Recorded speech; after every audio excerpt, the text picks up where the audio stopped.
Next up is someone who's grown up in various parts of the world. In Gabon, Canada, Chile, traveling to India, working in an orphanage, helping out with little orphans. That's what you do in an orphanage. After that, she went to study industrial design, making navigation systems for the elderly. Something was a bit awkward, she felt. So she searched for ways to bring beautiful things to people and create value. Please welcome Mariëlle Coppes.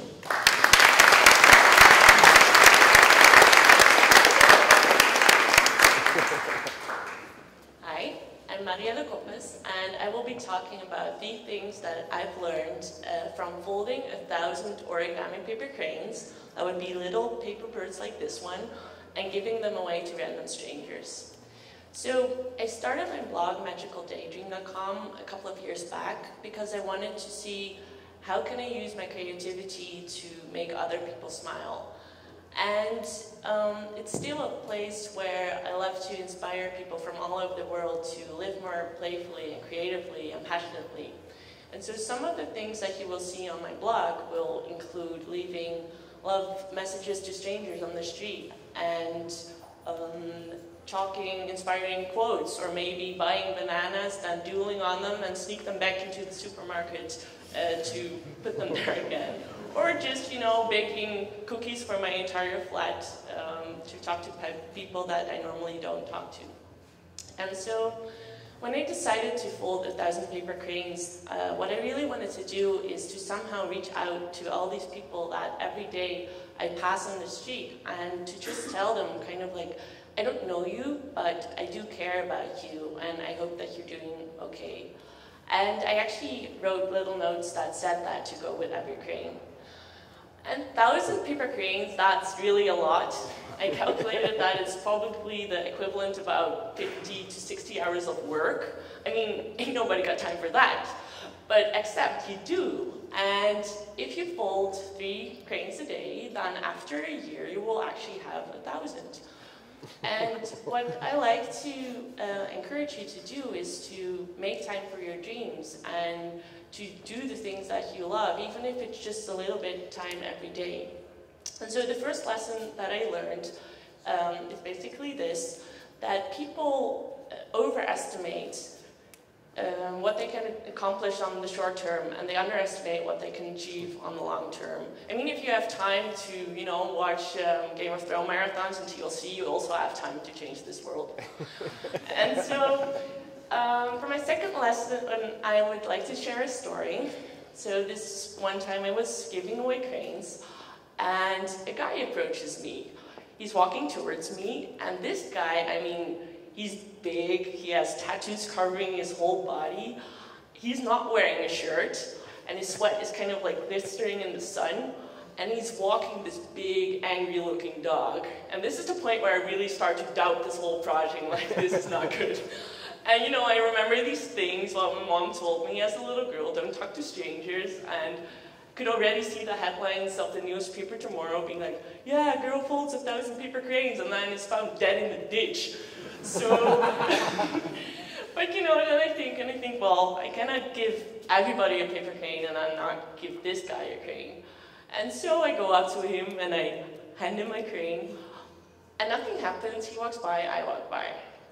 But then fast forward 20 minutes, and I'm around the block, and then I see this guy approaching, and now it's like high speed. He is coming towards me on his bike, and all I can think is, oh my god, what's going on? And he just hits his brake in front of me, and like I'm scared to death at this point. And he holds out his hand, and he opens his hand, and in his hand is a little bag of weed.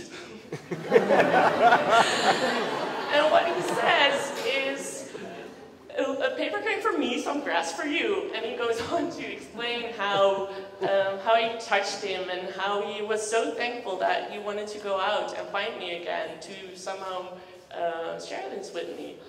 And it just hits me that, this guy that I almost didn't even give a crane is the one that perhaps was most thankful of all the people that have given one all day.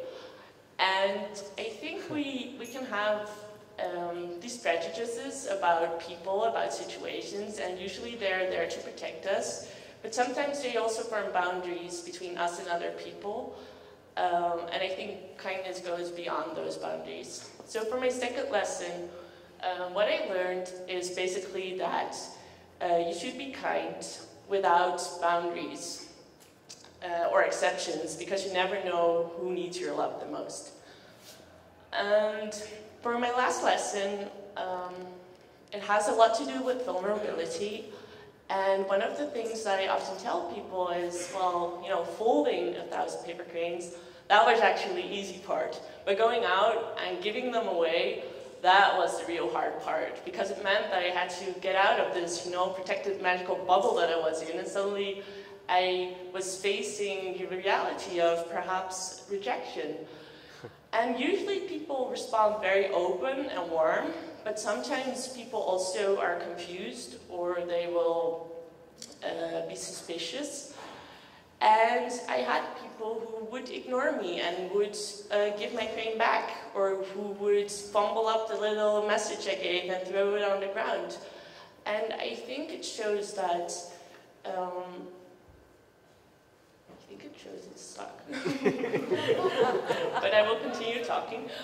I think it shows that, especially for these really big dreams that we have, that they are the hardest ones to accomplish. The really big, awesome things that we want to do, those are the ones that will make us feel smallest in the process.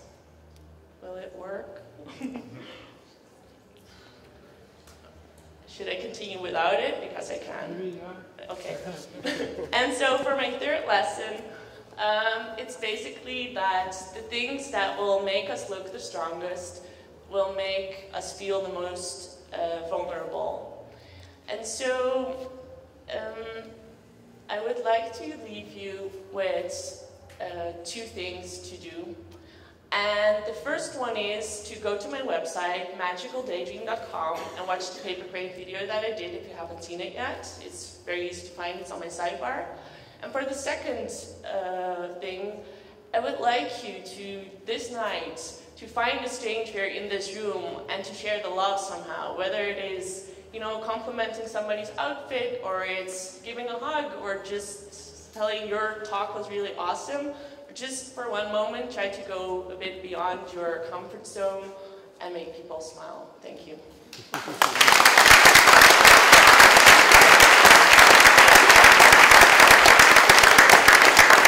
Thank you, Mariëlle.